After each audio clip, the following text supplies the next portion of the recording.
आकाशवाणी मुंबई प्रस्तुत कर रहा है नाटक भूकंप। मूल मराठी लेखक संजय पाटिल, हिंदी अनुवाद वंदना रुपवते और प्रस्तुति तनुजा कानड़े की। तो आइए सुनते हैं नाटक भूकंप भाग पहला।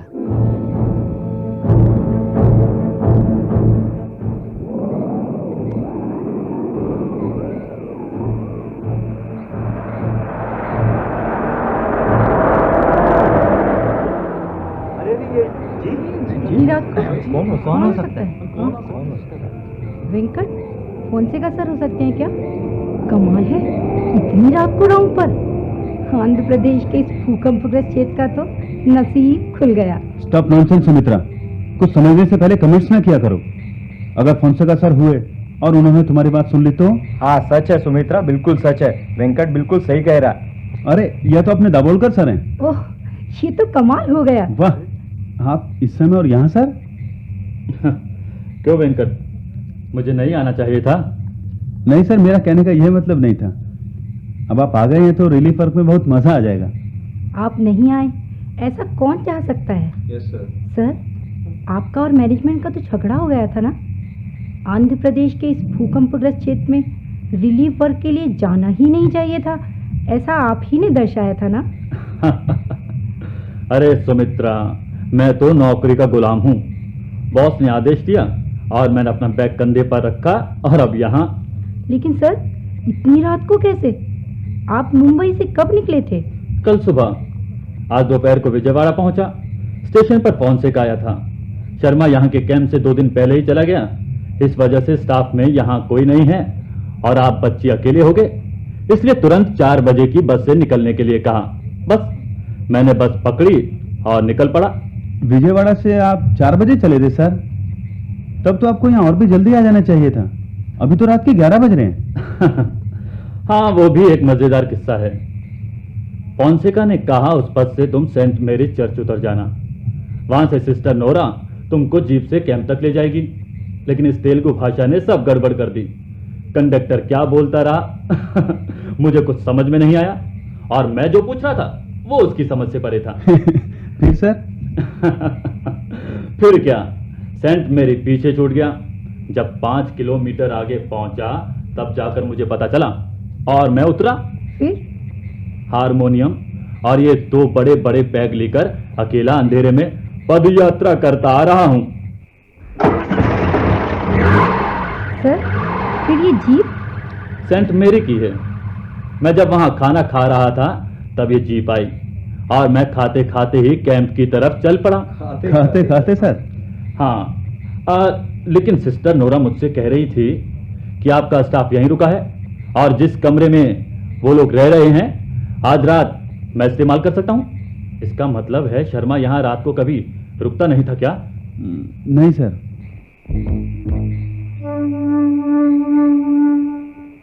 विद्यार्थियों को कैंप में अकेला छोड़कर ये जूनियर ऑफिसर बाहर जाते कैसे हैं? और फील्ड ऑफिसर फोंसेका कुछ नहीं बोले? उनकी और शर्मा सर की तो मिली भगत है सर।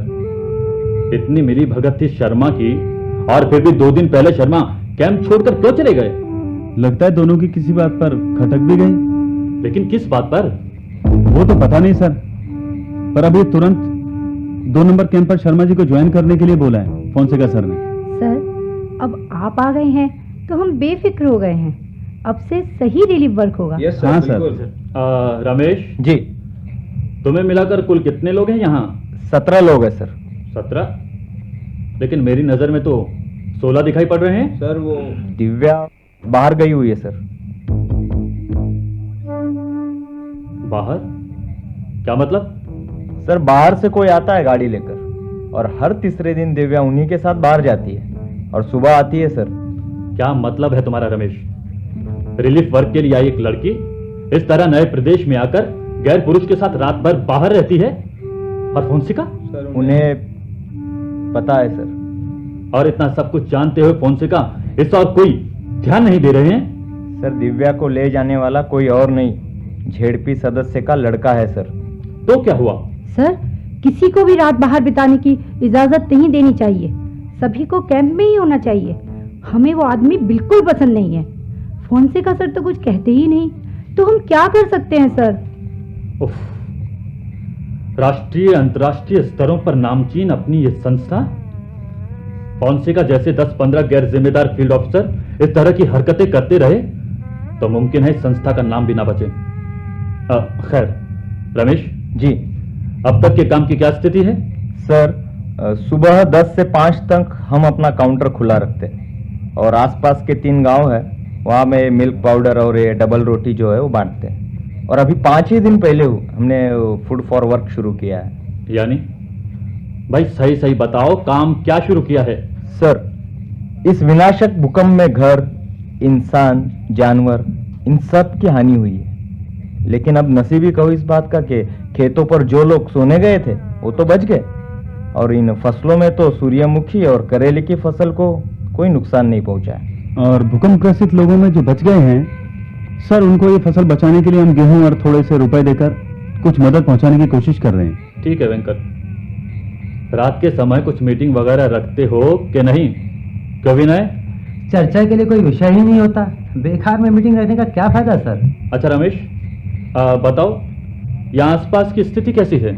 इस संहारक भूकंप में न जाने कितने लोगों की जानें ले लिए। अभी तो पूरी जानकारी नहीं है इस बात की।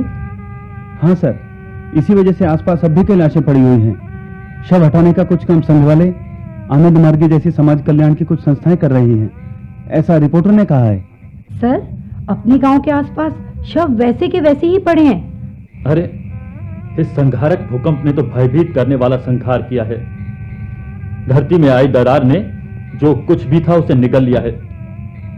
पूरे राष्ट्र पर जैसे विपदा का पहाड़ टूटा है।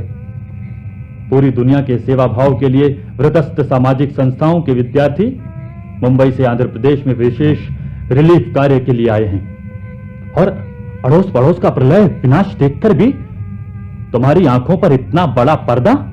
सर, और हम क्या काम कर सकते हैं? जिन लोगों के कार्ड बने हैं उन्हें उसी प्रकार से फूड सप्लाई करना है। फोनसेका सर इतना ही काम बता कर गए हैं। और वो खुद तो बिशप के साथ यहाँ वहाँ घूमते रहते हैं। और इस गांव में एक ZP का सदस्य रहता है, कृष्णप्पा। कौन?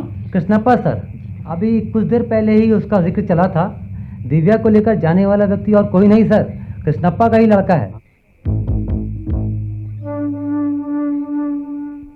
सर फोनसेका सर यहाँ आते ही कृष्णप्पा से ही मिलते हैं सर। अच्छा, और अगर बीच में कुछ परेशानी आए या फिर कोई काम रुक जाए तो हमें कृष्णप्पा के यहाँ ही जाने के लिए कहा है। और हमने जिन 12 कमरों को ऑक्यूपाई किया है वो सब कमरे भी कृष्णप्पा के ही हैं सर। हाँ, और यहाँ पर इस इलाके में कृष्णप्पा ही एक ऐसा व्यक्ति है जिसे इंग्लिश और हिंदी दोनों भाषाओं का टूटा फूटा ज्ञान है। और अन्य लोगों में तो बात करनी है तो हमें उनकी भाषा तो नहीं आती। Yes sir. और इंटरप्रिटेशन का सारा काम अकेले वेंकट को ही करना पड़ता है। क्यों, नींद आ रही है क्या रमेश? नहीं तो सर। नहीं ना, तो फिर घूमने चले? सर हाँ, इस समय ठीक है, ये समय भी ठीक है। ऐसा करो, टॉर्च ले लो और चलो। Haider, yes sir. तुम और गोविंद पीछे रहना और सामान पर नजर रखना। ठीक है सर। रमेश और वेंकट, यस सर। तुम दोनों एकदम पीछे रहकर चलना। बिल्कुल। मैं और विनय सबसे आगे रहेंगे। हाँ। चलो अब यस सर। चलते हैं। चलिए सर। यस चलो, सर। चलो। हाँ, सर, सर। यस आइए सर। जी। Yes sir.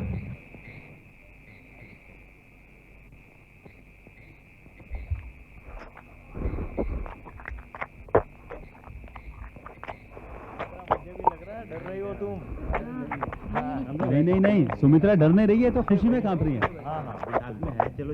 खुशी में कांप रही है। क्या हुआ, बोलो विनय।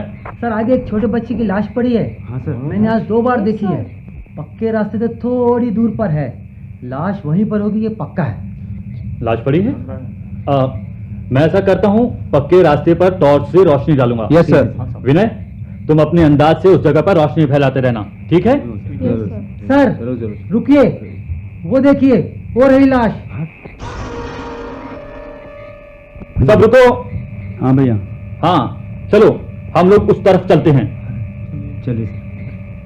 5-6 साल का है बेचारा। अरे आंखें खुली की खुली हैं। पेट के बल गिरा है। हे भगवान। ये तो ताजा शव लगता है। हे भगवान। लाश के कपड़े वैसे ही हैं। हाँ। विनय, आसपास की टहनियां तोड़कर इस शव का यहीं तुरंत क्रियाक्रम कर देते हैं। Yes sir. हाँ, yes, रमेश, हाँ, सर। क्या सर? रमेश तुम ऐसा करो, हाँ जी। कैंप से जाकर पेट्रोमैक्स उठा लाओ। हाँ जी। हम तब तक टहनियां इकट्ठी करते हैं। Yes sir. हाँ। ठीक है सर, हम लोग ओके सर। वेंकट Yes, सुनो sir. भाई, ये सूखी लकड़ियां इकट्ठा कर लो, हाँ जी। क्योंकि आसानी से जल जाएंगी। Yes sir. अरे ठीक है, सर। अरे यहाँ देखो, पे भी सूखी लकड़ियाँ हैं। हाँ वो सर ये वाली सुमित्रा, सुमित्रा ये पतली सर, वाली हाँ। लकड़ियां इकट्ठी करो, दो मुझे। हाँ, हाँ। लाओ, अब ऐसा करो, लकड़ियां ठीक से रखो। Yes sir.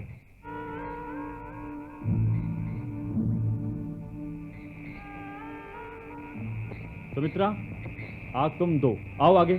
सर सर लेकिन मैं सर हाँ सुमित्रा, तुम कम ऑन, पकड़ो लो लो लो, हाँ। लाइटर पकड़ो, लो लगा। चिता को अग्नि दो। हाँ ठीक है ठीक है।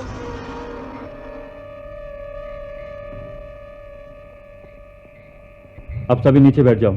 सर यहाँ यहाँ सर यहाँ तो हाँ भाई, यहीं हम यहीं पर मीटिंग करते हैं, चलेगा? हाँ सर हाँ सर, चलेगा सर। चलेगा चलेगा चलेगा सर, चलेगा। हाँ चलो बैठो ये फिर रुमाल भी चले गए। सर हाँ हाँ विनय, सर बोलो विनय।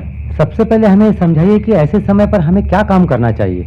अब जहां तक हमसे बन पड़ता है, वहां तक हमें सौंपा गया ये प्रदेश, यहाँ के निवासी, इनको पहली जैसी स्थिति में लेकर आना, यही हमारा लक्ष्य है।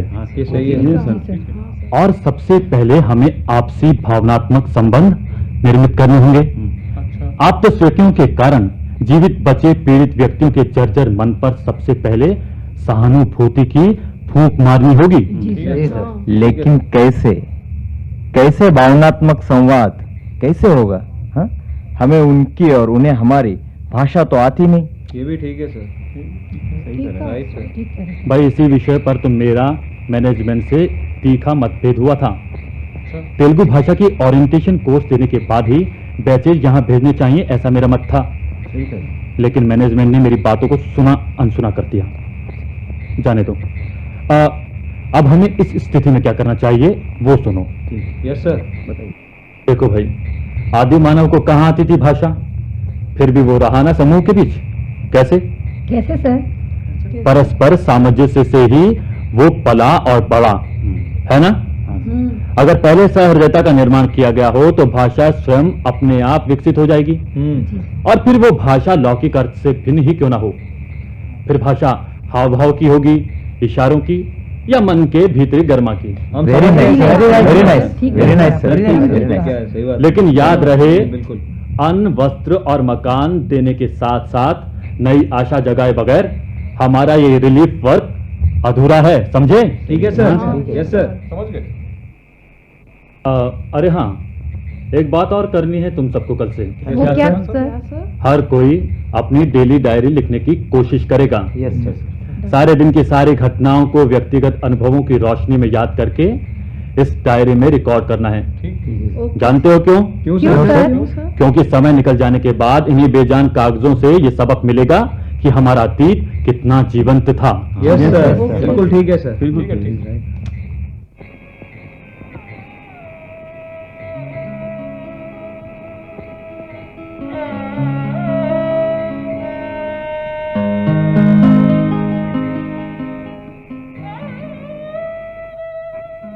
सर आप सोए क्यों नहीं अभी तक?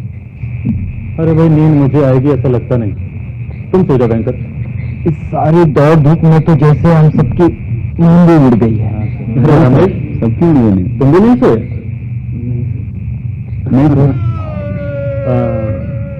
सर ये अजीब सी आवाज सर। इससे पहले भी कभी सुना था? हाँ सर, लगभग रोज आती है। रोज इसी समय सुनाई देता है सर। बहुत डरावनी आवाज लगती है सर। वेंकट ने गांव में पूछा तो गांव वालों ने बताया कि ये इन खेतों से आती है। रात को सब मुंह चादर से ढककर सोते हैं। सब कहते हैं भूत है। हाँ सर, बहुत डर मुझे लगता है तो सर। बहुत डर लगता है। हाँ सर। हमें बहुत डर लगता है सर। लेकिन खेतों में जाकर छानबीन की तुम लोगों ने? सर वो फोनसेका सर ने सख्त मना कर दिया। Yes sir.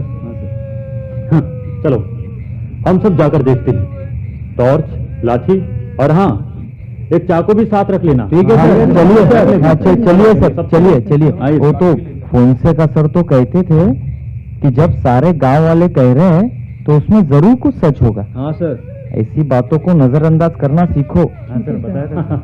यानी फोनसेका की ओरिजिनल पॉलिसी। चलो वेंकट, चलो चलो चलो, रमेश, चलो, चलो। हाँ चलो चलो, चलो ना। देखो रमेश वेंकट, देखो, शमशान से भी अधिक शांत जगह है ये। झिंगुर भी शांति से गुनगुनाते हैं।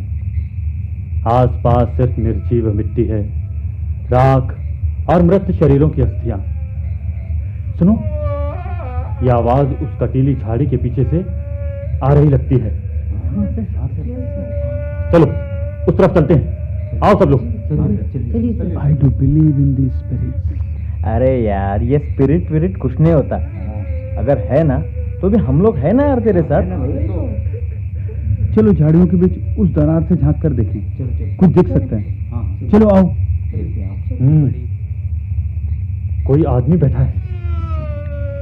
पागल लगता है, इसे अस्पताल भेजना पड़ेगा। एक मिनट रमेश, नहीं सर, आजकल वो ऐसा बर्ताव करने लगा है। लेकिन क्यों? गांव वालों से इस विषय में पूछा, पर कोई भी इस बारे में ठीक से बताता नहीं। शायद इसे कोई शौक लगा है। बाप रे सर, अगर रात को ऐसे भटकेगा तो कोई जानवर उसे मारकर खा जाएगा। अरे खाने के लिए जिंदा ही कौन बचा है अब। Right sir.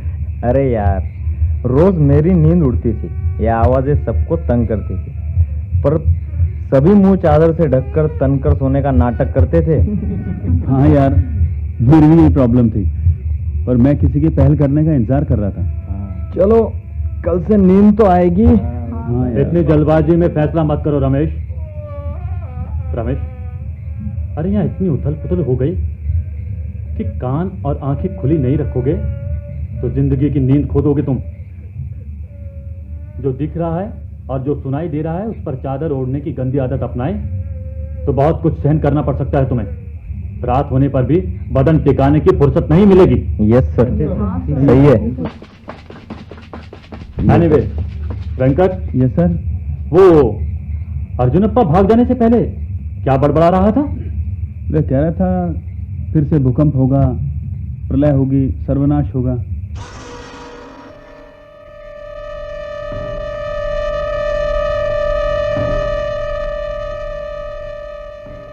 सर, आप इतनी रात को फिर से बाहर?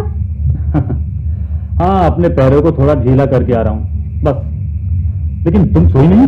फिर से नींद खुल गई। सर नींद तो हम सबकी एकदम उड़ गई है। हाँ सर। और सर, अब हम अपने ऑफिस को ठीक करें। कोई कागज जगह पर नहीं मिलता, किसकी क्या जिम्मेदारी है कुछ केयर नहीं। सब चार्ट पर लिखा हो तो कितना आसान हो जाए। सब एक दूसरे से बस प्रश्न पूछते हैं, जवाब किसी को पता नहीं होता। और फोनसेका सर, वो तो बस बिशप के साथ घूमते रहते हैं, उनका तो कोई आता पता ही नहीं होता। Exactly. Let us work sir. हाँ सर। अरे देवेंद्र, मनीषा सब उड़ गए। हाँ, चलो अच्छा ही हुआ, सब जाग गए। ये देखो, सुबह का अपना पहला कार्यक्रम। इस गांव के सभी इलाकों का चप्पा चप्पा छानो, मुआयना करो और लाशों की सही गिनती करो। यहाँ से जाने से पहले सभी लाशों का दाह संस्कार करना है। कल देवेंद्र और विनय तहसील में सरकारी कचहरी में रिलीफ वर्क के बारे में सारी जानकारियां लाएंगे। Yes sir. Yes sir. Haider, yes sir. तुम कैंप नंबर 2 के ऑफिस में जाके सारी कार्य प्रणाली का पता करना और लौटते में पिछले 15 दिनों के अखबार लेते आना। रास्ते में कहीं कुछ मास कम्युनिकेशन मटेरियल दिखा तो पढ़ के आना। Yes sir. और ठीक है जरूरी सर। पॉइंट्स नोट करके लाना, समझे? जी सर। जी सर, जी सर। ठीक है। और एक बात मैं सभी को बताना चाहता हूँ जी सर। कि हम यहाँ सिर्फ रिलीफ वर्क के लिए आए हैं। आराम की तमाम बातें आप भूल जाएं। ओके? ओके। सर, हम यहाँ सोने थोड़े ही आए हैं, लेकिन जिस दिन से हम यहाँ आए हैं कोई काम ही नहीं है सिवाय दूध और गेहूं बांटने के। हाँ सर, इस सुमित्रा के लिए एक बड़ी समस्या खड़ी हो गई है। अरे वो क्या? सर, इसकी माँ ना इसका बैग भरते वक्त रेडियो रखना भूल गई। अब बेचारी को रोज रेडियो सुनने की आदत है। एक्चुअली क्या है ना सर, ये रेडियो टीवी बिना उसे जमता ही नहीं। रमेश, जी। देखो, कुछ भी मत बोलो क्या? वरना ठीक नहीं होगा। हाँ, क्या? रेडियो ठीक है, लेकिन टीवी और अपना रत्ती भर भी मेल नहीं। क्यों क्यों? और नहीं तो क्या, सिर्फ इडियट बॉक्स। जब देखो कपड़े धोने, नहाने के साबुन के विज्ञापन होते हैं। कोई भी बाहर के देश का व्यक्ति देखे तो क्या सोचे भला, इस देश के लोगों का राष्ट्रीय कार्यक्रम क्या बस नहाना और कपड़े धोना ही है।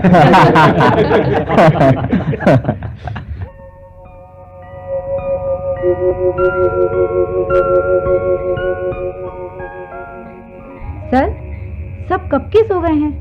अभी तक आप जाग रहे हैं? समय पता है क्या हुआ है? हाँ, सुबह के 4 बजे हैं। तो नींद नहीं आई आपको? नहीं, खत पढ़ रहा हूँ गौरी का। मैडम आपको मिली नहीं? नहीं तो? फिर ये खत? हाँ, विजयवाड़ा स्टेशन पर फोनसेका ने दिया। वहीं से उसका बैच आगे के लिए रवाना हुआ था। फिर एक खत पढ़ा नहीं अभी तक? अरे नहीं, बस यूं ही बार बार पढ़े जा रहा हूं। जाओ, तुम सो जाओ, वरना सुबह फिर बिस्तर से उठने में आनाकानी करोगी। Yes sir.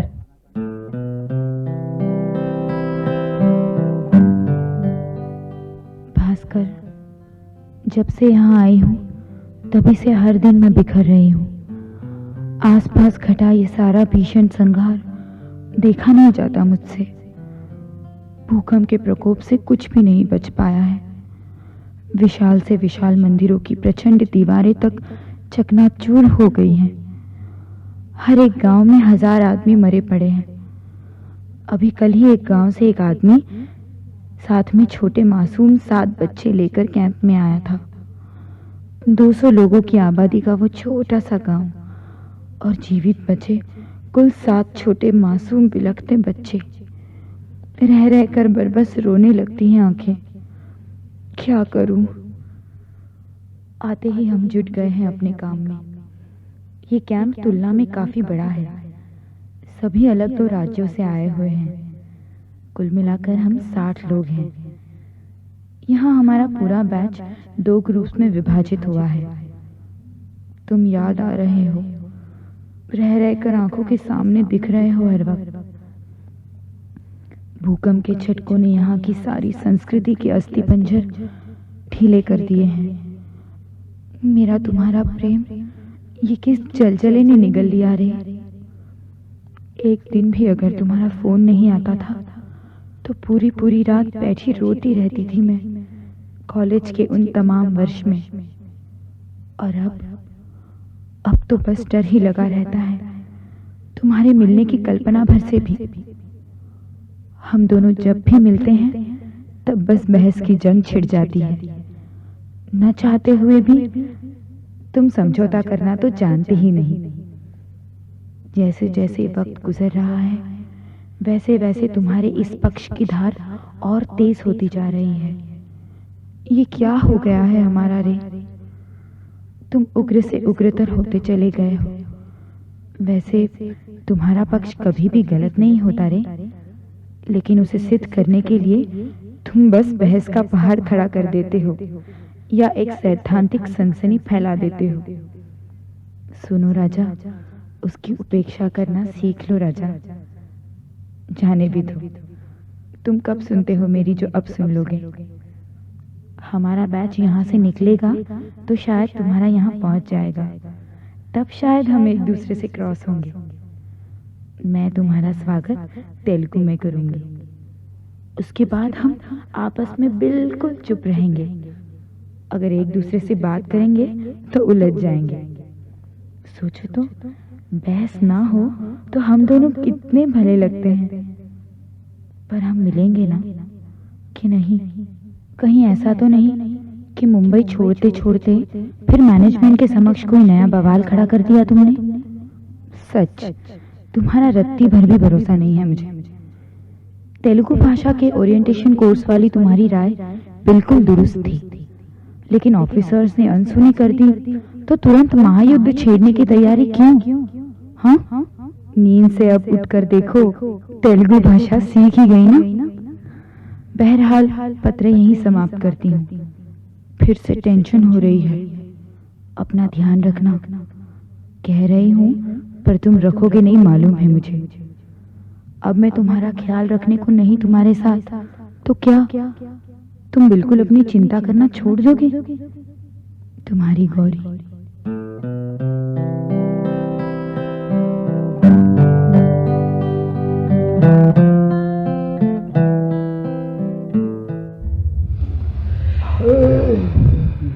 वेंकट, क्या हुआ?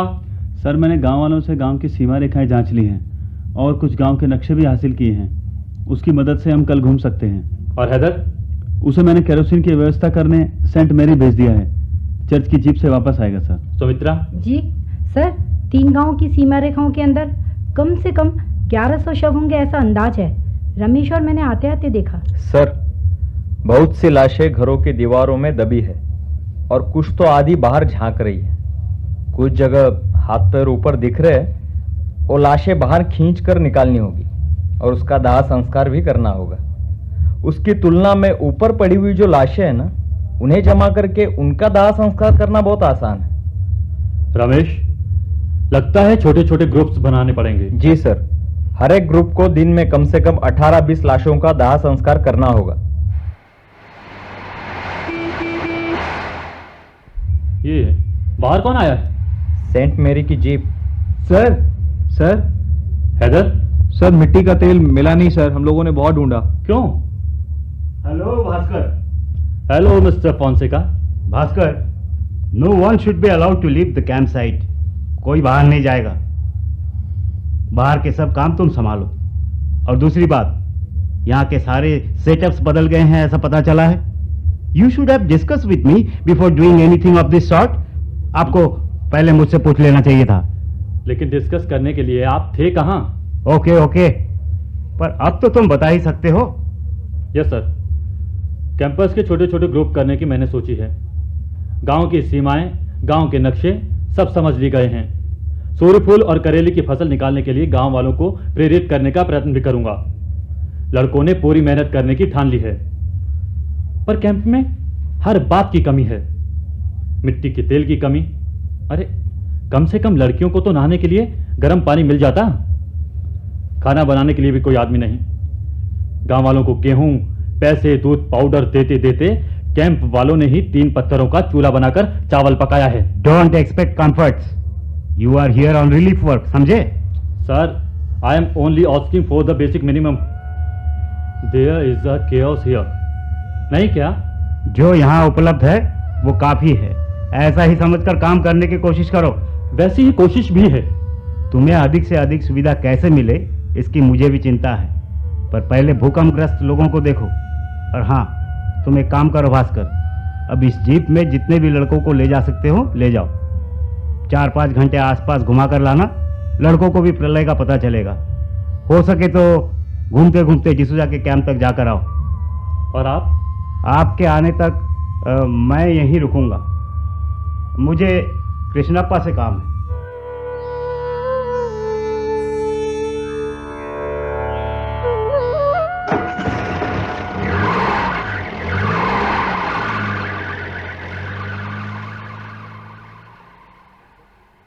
वेंकट? Yes sir.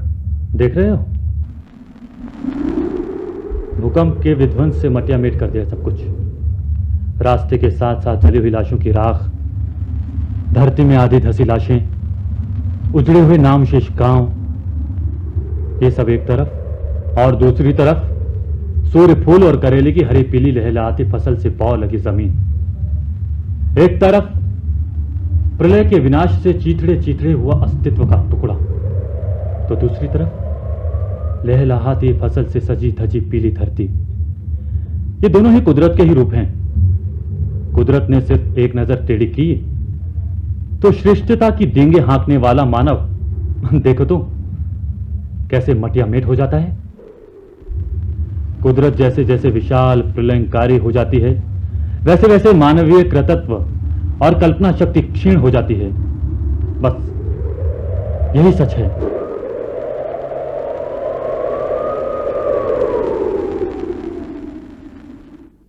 अभी आप सुन रहे थे नाटक भूकंप का भाग पहला। मूल मराठी लेखक संजय पाटिल, हिंदी अनुवाद वंदना रुपवते, संगीत शेखर कामले, निर्देशन किशोर कानड़े। इस नाटक में भाग लेने वाले कलाकार उत्पल मिश्र, अंजू दास गुप्ता, राजेश श्रीवास्तव, अमरजीत आमले, कविता मूरकर, श्वेता कुमार, बॉबी, प्रतिबिंब शर्मा, भारत शर्मा, प्रशांत वर्मा, किरण चौधरी, अशोक श्रीवास्तव और धर्मेंद्र सिंह चंदेल। इस नाटक को प्रस्तुत कर रही थी तनुजा कानड़े। ये नाटक आकाशवाणी के मुंबई केंद्र की भेंट थी।